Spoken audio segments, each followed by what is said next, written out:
yuringlar, sizlarga avtobusni açsam. Nogiron Kalaskada kelib, sizlarga bu yerda bosishadi. Buni ko'tarib tushirasizlar. Kalaskani chiqargandan keyin ajratini taqib qo'yasizlar. Yo'lovchi hozir haydaysiz. Sizlarga tushuntirib beraman. Zamonning ikkinchi qismini yoqasizlar. Million zamonning bitiradi.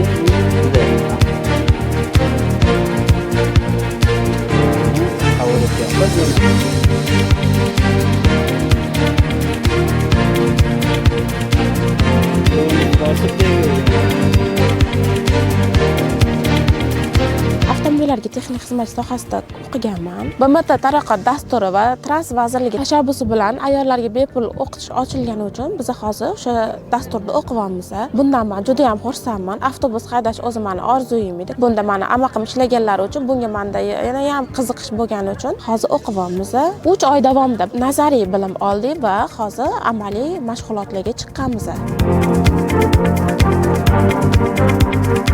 2020-yildan beri transportlarga qiziqishim tufayli shu loyiha asosida eshitdim. Ayollarimizga ochilgan imkoniyatlardan foydalanib, birinchilardan bo'lib hujjatlar topshirdim. Kelib 3 oy davomida nazariy bilimlar olmoqdamiz. 15 kun, 20 kunlardan beri amaliy mashg'ulotlarga qatnashyapmiz. Mana bugun elektrobus, yangi chiqqan elektrobuslarni haydashga hammamiz muvaffaq bo'ldik.